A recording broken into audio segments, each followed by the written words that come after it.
Friends, today we will start radiation.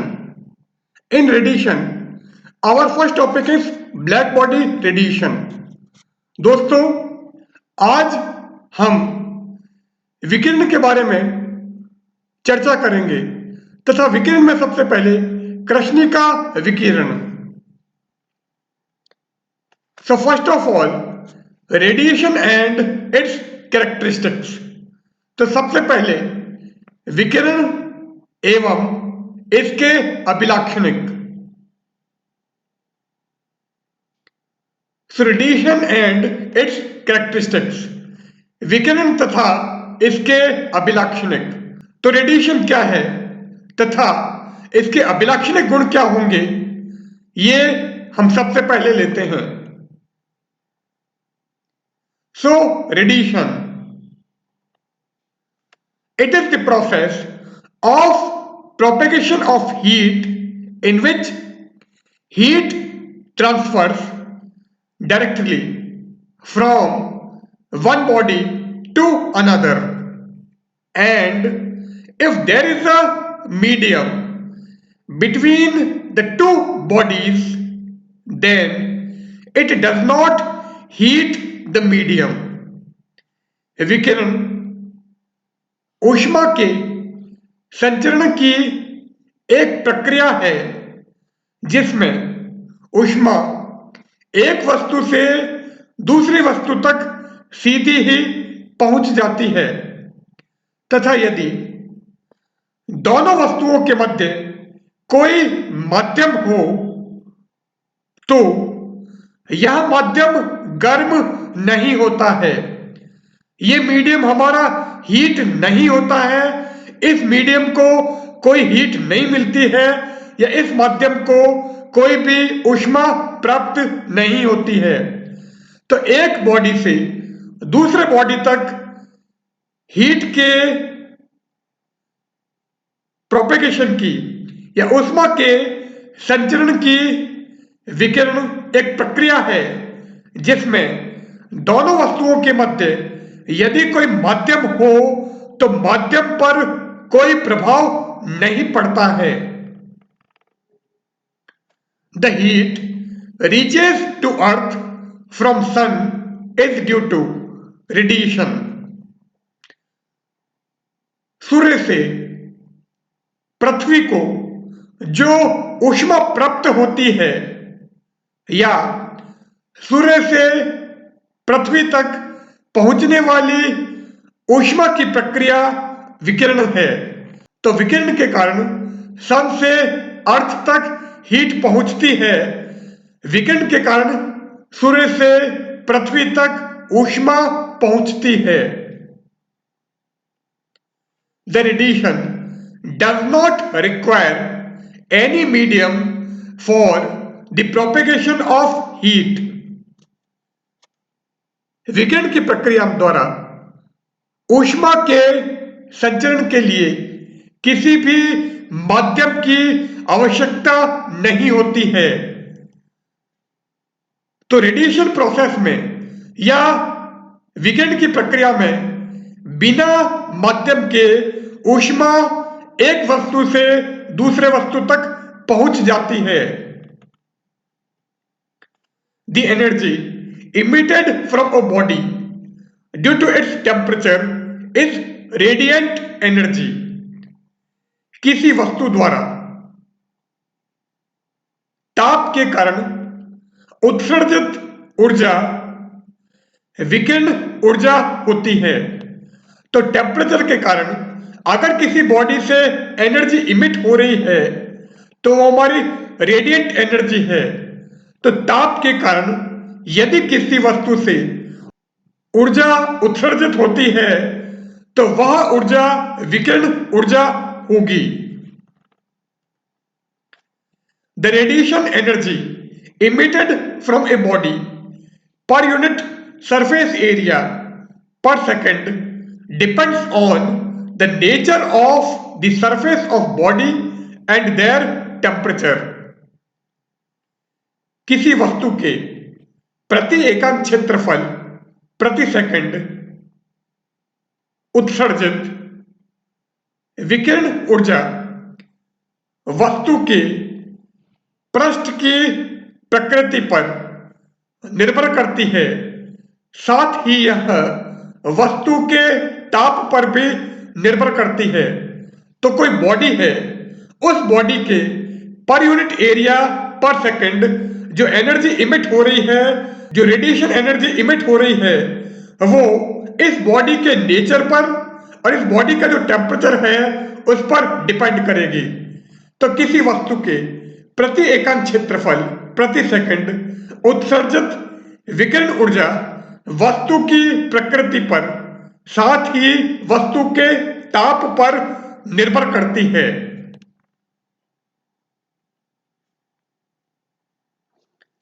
Now characteristic of radiation, विकिरण के अभिलाक्षणिक।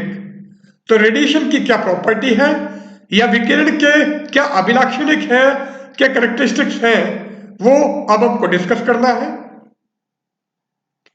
Thermal radiation like light travels in straight line, प्रकाश की भांति ऊष्मीय विकिरण सीधी रेखा में गति करते हैं। Thermal radiation can travel through the vacuum, ऊष्मीय विकिरण निर्वात में से गुजर सकते हैं। तो थर्मल रेडिएशन के प्रोपेगेशन के लिए या ट्रेवलिंग के लिए किसी भी मीडियम की रिक्वायरमेंट नहीं होती है, ये हमारी वैक्यूम से भी पास होती है। They travel with the speed of light that is 3 into 10⁸ metre per second. विकिरण प्रकाश के वेग से अर्थात 3 into 10⁸ मीटर प्रति सेकंड के वेग से गति करती है, संचरित होती है। These radiations follow the laws of reflection and the laws of refraction. ये विकिरण अपवर्तन के नियम तथा परावर्तन के नियम का पालन करती हैं। The intensity of radiation follow the inverse square law. विकिरण की तीव्रता उत्क्रम वर्ग नियम का पालन करती है। तो रेडिएशन की जो इंटेंसिटी होगी या विकिरण की जो तीव्रता होगी वो इनवर्स स्क्वायर लॉ को होल्ड करेगी, इनवर्स स्क्वायर लॉ को फॉलो करेगी, व्युत्क्रम वर्ग नियम का पालन करती है। It means I is inversely proportional to R square और I is directly proportional to 1 by R square. Here I is the intensity of radiation, I विकिरण की तीव्रता है, and R is the distance of point from the body, तथा R वस्तु से बिंदु की दूरी है। So R is the distance of point from the body, R वस्तु से बिंदु की दूरी है। By using quartz prism, we can obtain the spectrum of radiation. Quartz prism का उपयोग करके हम विकिरण स्पेक्ट्रम को प्राप्त कर सकते हैं। The thermal radiation can be polarized in the same way as the light wave can be polarized. ऊष्मीय विकिरण ठीक उसी प्रकार ध्रुवित किए जा सकती है जैसे कि प्रकाश तरंगों को ध्रुवित किया जाता है। तो जैसे हम लाइट वेव को पोलराइज करते हैं या प्रकाश तरंग को ध्रुवित करते हैं, उसी प्रकार हम ऊष्मीय विकिरण को भी पोलराइज कर सकते हैं, ऊष्मीय विकिरण को भी ध्रुवित कर सकते हैं। Now definitions related to radiations, विकिरण से संबंधित परिभाषाएं।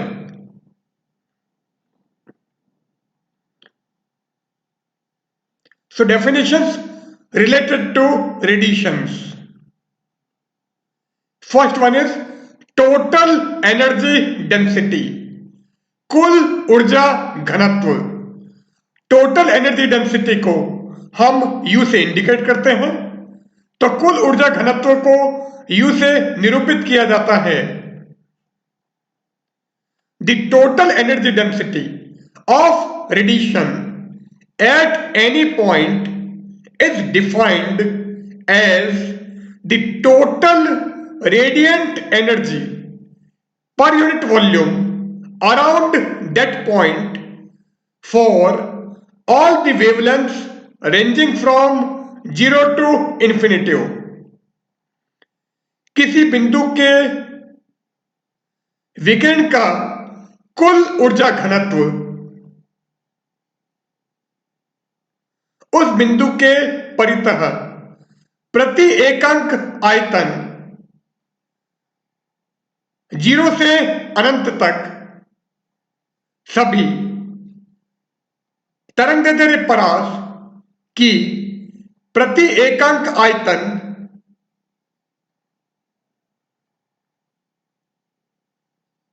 कुल विकिरण ऊर्जा होती है। किसी बिंदु पर विकिरण का कुल ऊर्जा घनत्व उस बिंदु के चारों ओर 0 से अनंत परास में सभी तरंगदैर्घ्यों की प्रति एकांक आयतन कुल विकिरण ऊर्जा होती है। तो अगर किसी पॉइंट पर हमको total energy density of radiation निकालना है या विकिरण का कुल ऊर्जा घनत्व निकालना है, तो वो कैसे निकलेगा? उस पॉइंट के चारों तरफ 0 से लेकर अनंत परास तक सभी तरंगदैर्घ्यों की प्रति एकांक आयतन विकिरण ऊर्जा का कुल मान होगा, वह हमारा कुल ऊर्जा घनत्व होगा। Now spectral energy density, spectrum में ऊर्जा घनत्व, और इसको हम यू लैम्डा डी लैम्डा से डिनोट करते हैं। The spectral energy density of radiation at any point is defined as the radiant energy emitted per unit volume around that point in the wavelength region lambda 2 lambda plus d lambda। तो किसी बिंदु पर विकिरण का spectrum में ऊर्जा घनत्व उस बिंदु के चारों ओर लैम्डा से लैम्डा प्लस डी लैम्डा तरंगदैर्घ्य परास में प्रति एकांक आयतन उत्सर्जित विकिरण ऊर्जा का मान होता है। So U is equal to integration 0 to infinity U lambda D lambda.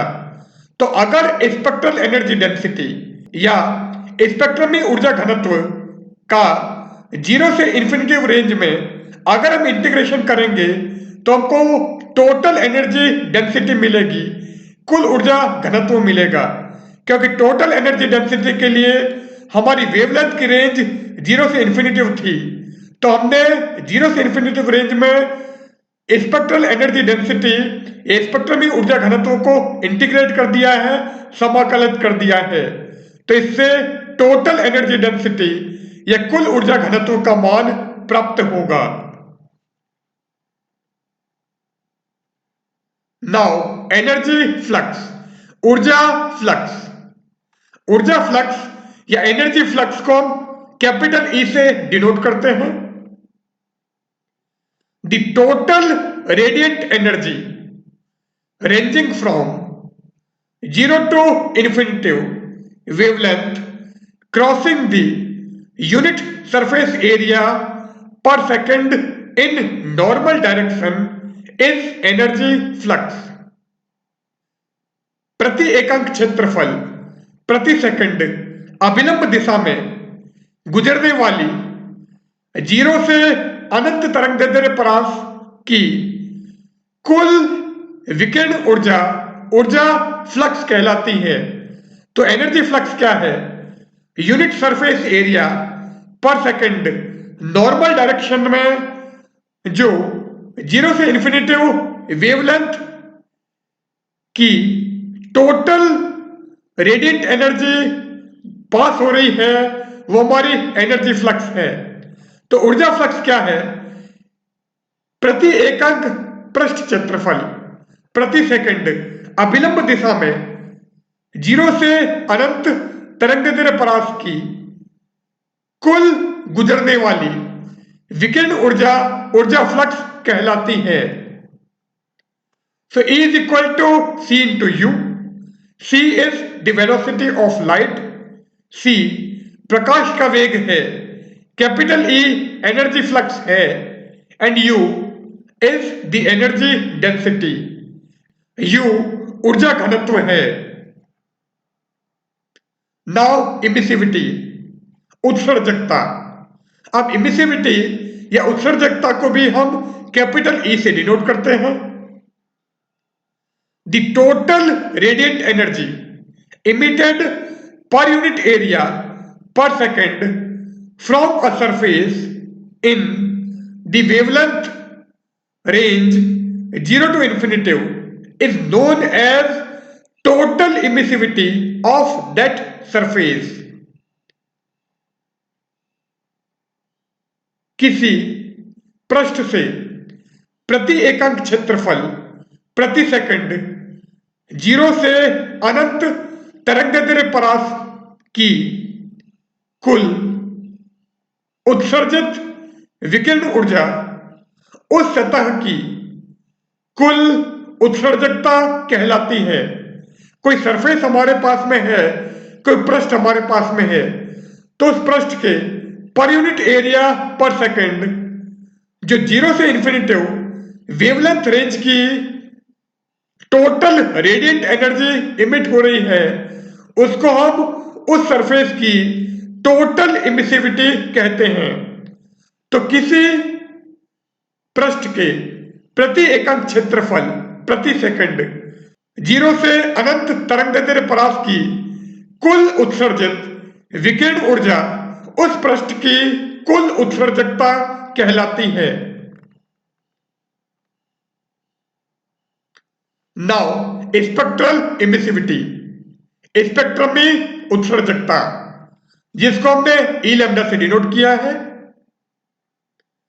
The total radiant energy emitted per unit area per second from a surface in the wavelength range lambda to lambda plus d lambda is known as spectral emissivity of that surface. किसी पृष्ठ के प्रति एकांक क्षेत्रफल प्रति सेकंड lambda से lambda plus d lambda तरंगदैर्घ्य परास में उत्सर्जित कुल विकिरण ऊर्जा उस पृष्ठ की स्पेक्ट्रम में उत्सर्जकता कहलाती है। तो टोटल इमिसिविटी के लिए वेवलेंथ रेंज हमारी 0 से इन्फिनिटी होती है, जबकि स्पेक्ट्रल इमिसिविटी या स्पेक्ट्रम में उत्सर्जकता के लिए हमारी wavelength range lambda to lambda plus d lambda है।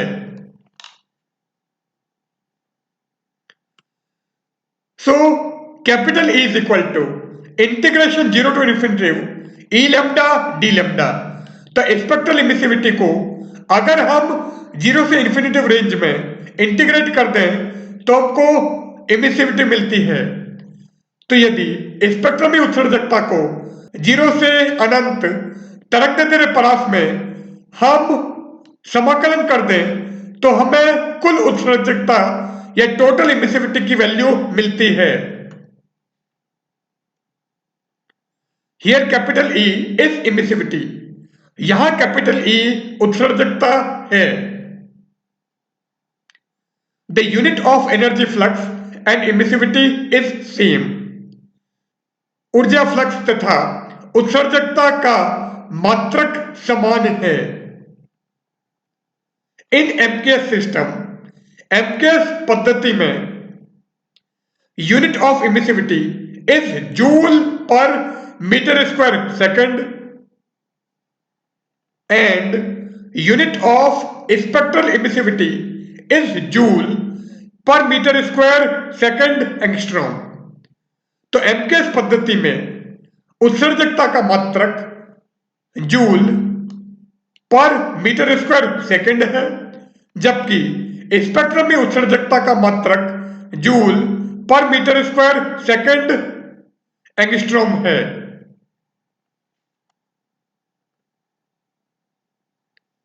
Now reflection, transmission and absorption coefficient, परावर्तन,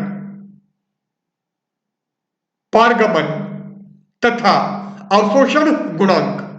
तो रिफ्लेक्शन कोफिशिएंट क्या होगा, ट्रांसमिशन कोफिशिएंट क्या होगा एंड एब्जॉर्प्शन कोफिशिएंट क्या होगा, परावर्तन गुणांक क्या है, पारगमन गुणांक किसे कहते हैं तथा अवशोषण गुणांक क्या होगा, ये अब हम डिस्कस करते हैं। If the total radiation incident on a surface is Q, यदि किसी पृष्ठ पर आपतित कुल विकिरण कैपिटल Q हो तो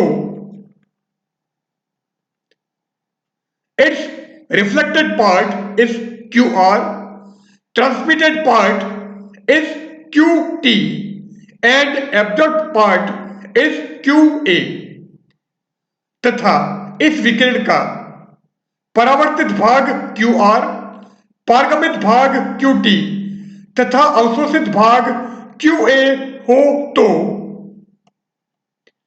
QR plus QT plus QA equal to Q।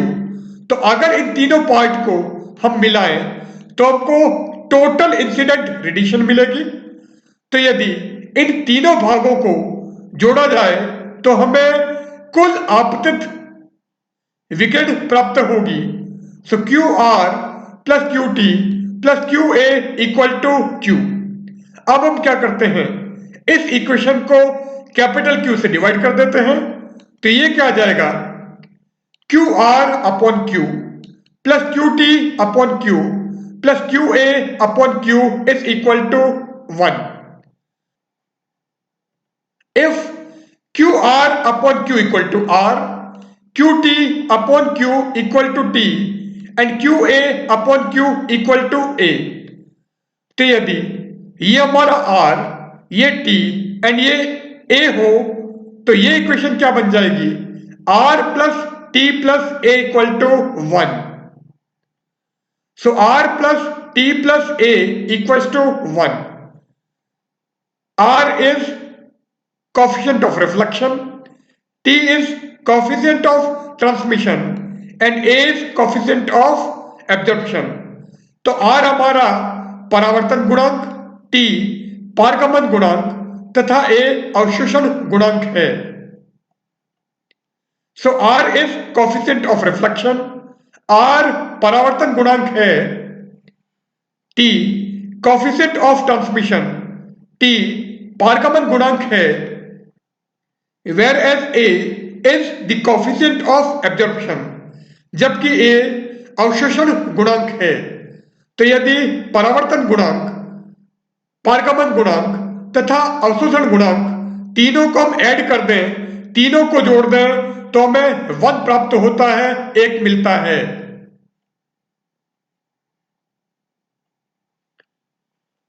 Now since QR upon Q equal to R, QT upon Q equal to T and QA upon Q equal to A, so reflection coefficient R is equal to the amount of reflected radiation upon the amount of incident radiation। तो परावर्तन गुणांक क्या आ जाएगा, परावर्तित विकिरण की मात्रा अपॉन आपतित विकिरण की मात्रा। So the ratio of the amount of radiation reflected by a surface to the amount of radiation incident on that surface is coefficient of reflection। तो किसी सतह से परावर्तित विकिरण की मात्रा तथा उस सतह पर आपतित कुल विकिरण की मात्रा का अनुपात परावर्तन गुणांक कहलाता है। तो किसी सरफेस से कितनी रेडिएशन रिफ्लेक्ट हो रही है और उस सरफेस पर कितनी रेडिएशन इंसिडेंट हो रही है, उसका जो रेशियो है, उसका जो अनुपात है, उसको हम रिफ्लेक्शन कोएफिशिएंट कहते हैं, उसको हम परावर्तन गुणांक कहते हैं। और अगर हमको कोएफिशिएंट ऑफ ट्रांसमिशन को डिफाइन करना हो तो वो क्या आएगा?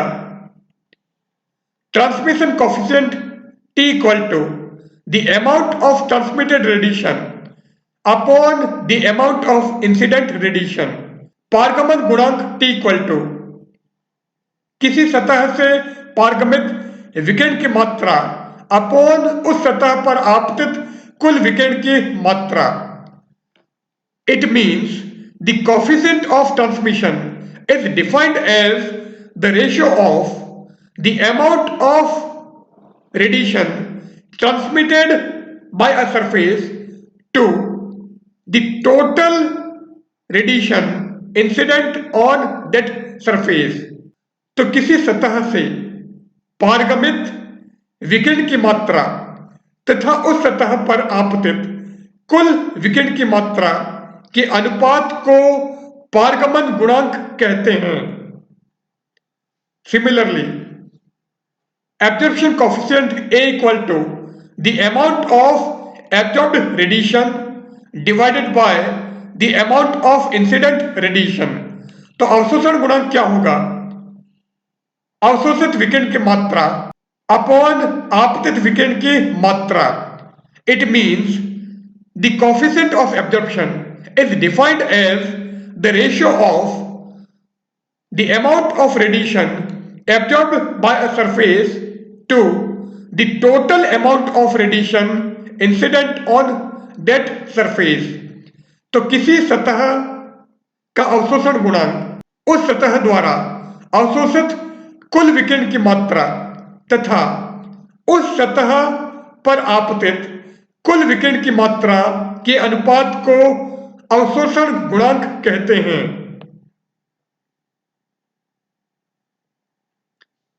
नाउ मोनोक्रोमेटिक एब्जॉर्प्शन कोएफिशिएंट, एक वर्णीय अवशोषण गुणांक, और इसको हम A लैम्डा से रिप्रेजेंट करते हैं।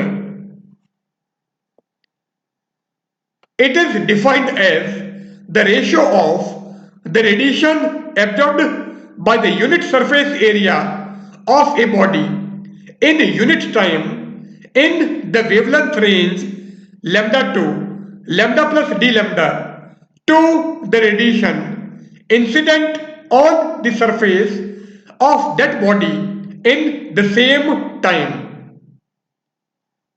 किसी पृष्ठ का एक वर्णीय अवशोषण गुणांक उस पृष्ठ के प्रति एकांक क्षेत्रफल प्रति एकांक समय में लैम्डा से लैम्डा प्लस डी लैम्डा तरंगदैर्ध्य परास में अवशोषित विकिरण की मात्रा तथा उतने ही समय में उस वस्तु के सतह पर आपतित कुल विकिरण की मात्रा के अनुपात को हम एक वर्णीय अवशोषण गुणांक कहते हैं। If a body absorbs whole amount of radiation incident on its surface, that is, if A equal to 1 for a body, then the body is said to be perfect black body। यदि कोई वस्तु अपने पृष्ठ पर आपतित संपूर्ण विकिरण का अवशोषण कर लेती है, अर्थात यदि किसी वस्तु के लिए अवशोषण गुणांक A इक्वल टू 1 है, तो वह वस्तु पूर्णतः कृष्णिका कहलाती है। सो परफेक्ट ब्लैक बॉडी क्या है? ऐसी बॉडी जो अपनी सरफेस पर इंसिडेंट होल रेडिएशन को एब्जॉर्ब कर ले, अपने पृष्ठ पर आपतित संपूर्ण विकिरण का अवशोषण कर ले, तो वह वस्तु हमारी आदर्श कृष्णिका होगी, परफेक्ट ब्लैक बॉडी होगी। If a body reflects whole amount of radiation incident on its surface, that is, if R equal to 1 and A equal to T equal to 0 for a body, then the body is said to be perfect reflector.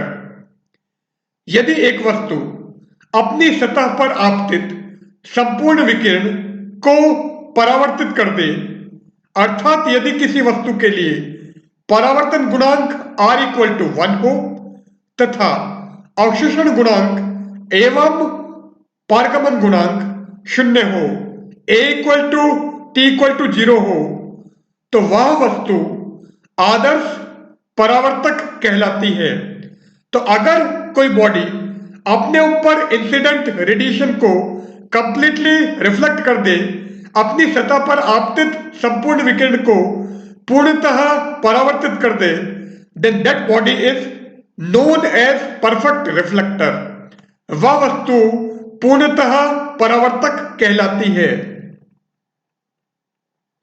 Similarly, for a perfectly transparent body T equal to 1 और A equal to R equal to 0, इसी प्रकार एक पूर्णतः पारगमित वस्तु के लिए T equal to 1 तथा A equal to R equal to 0 होता है।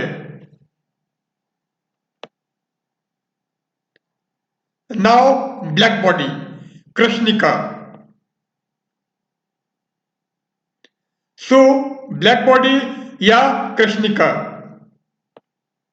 a body which absorbs all the radiations incident on it, whatever be the wavelength of the incident radiation, is known as perfect black body। एक ऐसी वस्तु जो अपने ऊपर आपतित संपूर्ण विकिरण का अवशोषण कर ले, चाहे आपतित विकिरण किसी भी तरंगदैर्घ्य की क्यों नहीं हो, तो वह वस्तु आदर्श कृष्णिका कहलाती है। तो अगर किसी बॉडी पर किसी भी वेवलेंथ की रेडिएशन इंसिडेंट हो, वो बॉडी उस रेडिएशन को एब्जॉर्ब कर लेती है, अवशोषित कर लेती है, तो उस बॉडी को हम परफेक्ट ब्लैक बॉडी या आदर्श कृष्णिका कहेंगे।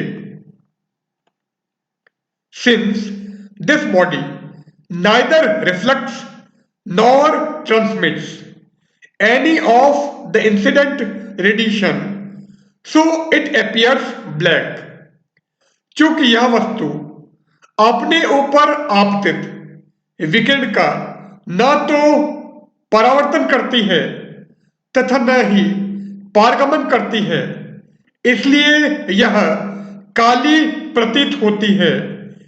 क्योंकि ये जो बॉडी है सारी रेडिएशन को एब्जॉर्ब कर लेती है, संपूर्ण विकिरण का अवशोषण करती है, तो ना तो रेडिएशन को रिफ्लेक्ट कर रही है और ना ही ट्रांसमिट कर रही है, तो ना तो विकिरण का परावर्तन करती है तथा न ही यह पारगमन करती है, इसलिए यह हमें काली प्रतीत होगी। It appears black. A perfect black body placed in an isothermal enclosure absorbs all the heat radiation incident on it, whatever be the wavelength of the incident radiation। Therefore, the waves emitted from this body will be black body radiation। एक पूर्णतः कृष्णिका जो एक समतापीय आवरण में स्थित हो, वह अपने ऊपर आपतित संपूर्ण ऊष्मीय विकिरण का अवशोषण कर लेती है, चाहे आपतित विकिरण किसी भी तरंगदैर्ध्य परास की हो, किसी भी तरंगदैर्ध्य की हो, तो उस वस्तु से उत्सर्जित तरंग कृष्णिका विकिरण कहलाती है। तो अगर किसी आइसोथर्मल एनक्लोजर में, किसी समतापीय आवरण में हमने एक परफेक्ट ब्लैक बॉडी रखी है, एक पूर्णतः कृष्णिका रखी है, तो वो क्या करेगी, जितनी भी रेडिएशन इसके ऊपर इंसिडेंट होगी उन सारी रेडिएशन को एब्जॉर्ब कर लेगी, उन सभी विकिरणों का अवशोषण कर लेगी। इसलिए इस बॉडी से जो वेव इमिट होगी, इस वस्तु से जो तरंग उत्सर्जित होगी, वो हमारी कृष्णिका विकिरण होगी, ब्लैक बॉडी रेडिएशन होगी। Since there is no substance which absorbs all the radiations incident on it, so a perfect black body is not possible. This is only an imaginary body. चूंकि ऐसा कोई भी पदार्थ संभव नहीं है जो अपने ऊपर आपतित संपूर्ण विकिरणों का अवशोषण कर ले, इसलिए एक पूर्णतः कृष्णिका संभव नहीं है। पूर्णतः कृष्णिका केवल एक काल्पनिक वस्तु है।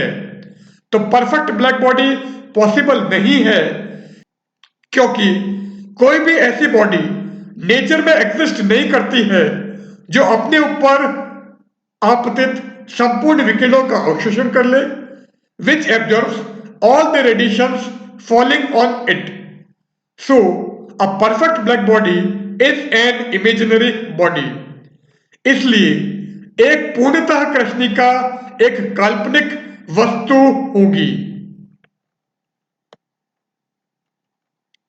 Since lamp black, carbon black and platinum black absorbs 95% to 98% radiations falling on it, so they are used as perfect black body.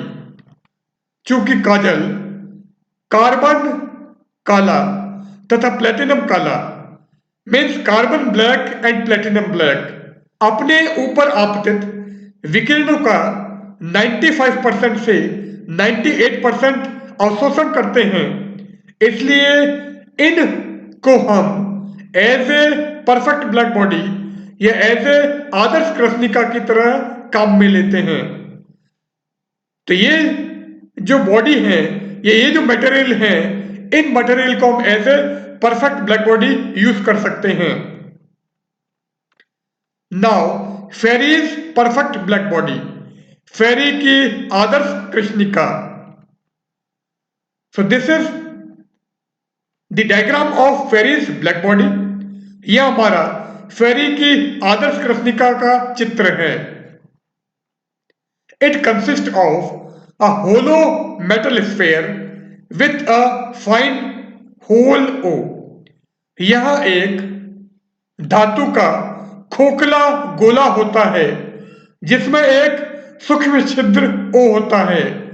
तो यह हमारा होलो स्फेयर है और ये जो खोखला गोला है इसमें एक होल है, इसमें एक सूक्ष्म छिद्र है जिसको हमने O से इंडिकेट किया है।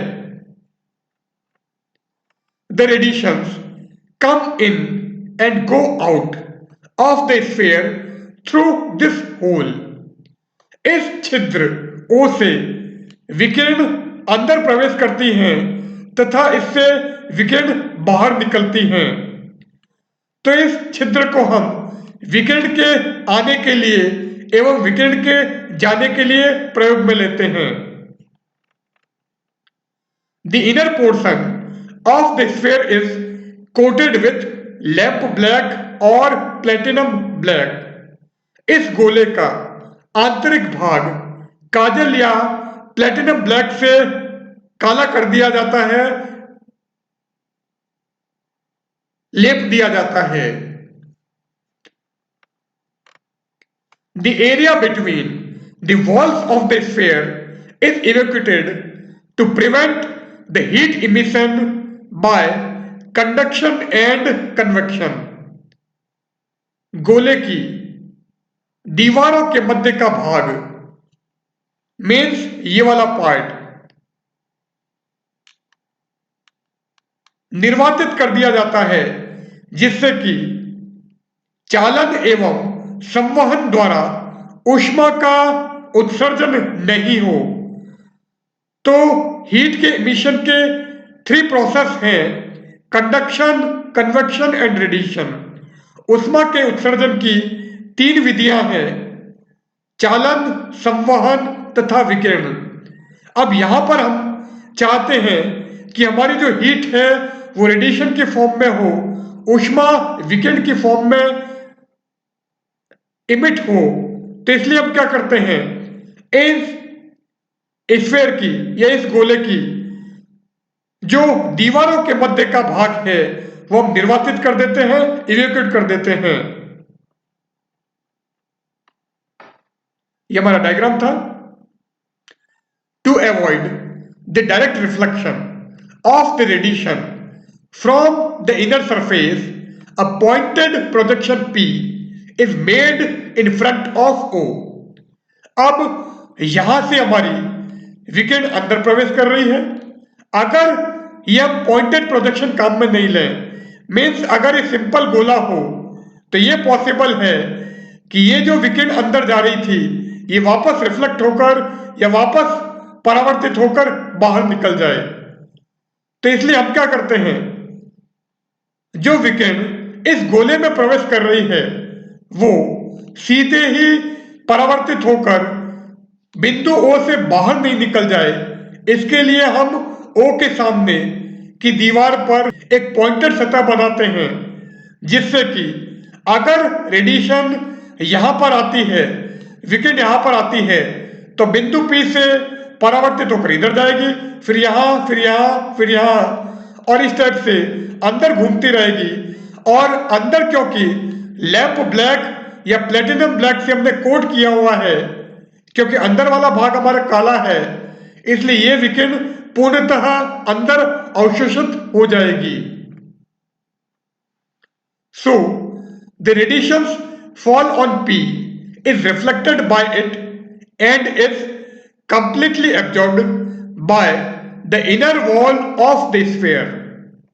इसलिए बिंदु P पर आपतित विकिरण बिंदु P द्वारा परावर्तित होती है तथा गोले की आंतरिक दीवारों से पूर्णतः अवशोषित हो जाती है। तो इस तरह से मैंने कहा है कि रेडिएशन अंदर आ रही है, पॉइंट P से रिफ्लेक्ट होकर यहां गई, फिर इधर, फिर इधर, फिर इधर और फिर इधर, इस टाइप से अंदर घूमती रहेगी, अंदर सतत रूप से परावर्तित होगी और लास्ट में इसकी अंदर वाली सरफेस से पूरी तरह एब्जॉर्ब हो जाएगी, कंप्लीटली एब्जॉर्ब हो जाएगी। This sphere absorbs the radiation of all the possible wavelength falling on it and hence it behaves as a perfect black body। चूंकि यह गोला अपने भीतर आपतित सभी तरंगदैर्ध्यों की विकिरण को अवशोषित कर लेता है, इसलिए यह एक पूर्णतः कृष्णिका की भांति व्यवहार करता है। तो क्योंकि इसके अंदर जो भी रेडिएशन आ रही है, जो भी विकिरण आ रही है, चाहे वो किसी भी वेवलेंथ की हो, किसी भी तरंगदैर्ध्य की हो, वो रेडिएशन पूर्णतः अवशोषित हो जाती है। इसलिए यह वस्तु या यह गोला एक पूर्णतः कृष्णिका की भांति व्यवहार करता है। If this sphere is placed in an isothermal enclosure, then it behaves like a source। यदि इस गोले को एक समतापीय आवरण में रख दिया जाए तो यह एक स्रोत की भांति कार्य करेगा, यह स्रोत की भांति व्यवहार करेगा। तो हमने आइसोथर्मल एनक्लोजर के अंदर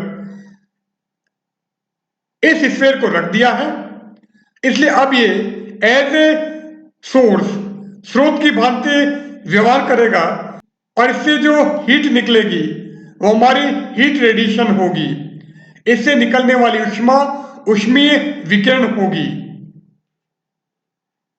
In this case, the heat radiation comes out from O behaves as the radiations coming out from the perfectly black body. इस अवस्था में बिंदु O से निकलने वाली ऊष्मीय विकिरण एक आदर्श कृष्णिका से प्राप्त विकिरण होगी। तो ये जो हीट रेडिएशन इससे बाहर निकल रही है वो ऐसी होगी जैसे कि एक परफेक्ट ब्लैक बॉडी से हमको रेडिएशन मिल रही है, एक आदर्श कृष्णिका से हमें विकिरण प्राप्त होती हैं। Now Wien's perfect black body, Wien की आदर्श कृष्णिका, ये हमारी वीन्स परफेक्ट ब्लैक बॉडी है। यहां पर हमने क्या किया है, सी डैश मीन्स ये वाली tube, C dash is a long hollow metallic cylinder made of brass और प्लेटिनम। सी डैश एक लंबी खोखली धातु की नली है जो पीतल या प्लेटिनम से बनी है। तो ब्रास और प्लेटिनम से बनी हुई हमारी long hollow metallic cylinder C dash है। This cylinder is heated by using a heating coil wrapped on it. ये बेलन इसके ऊपर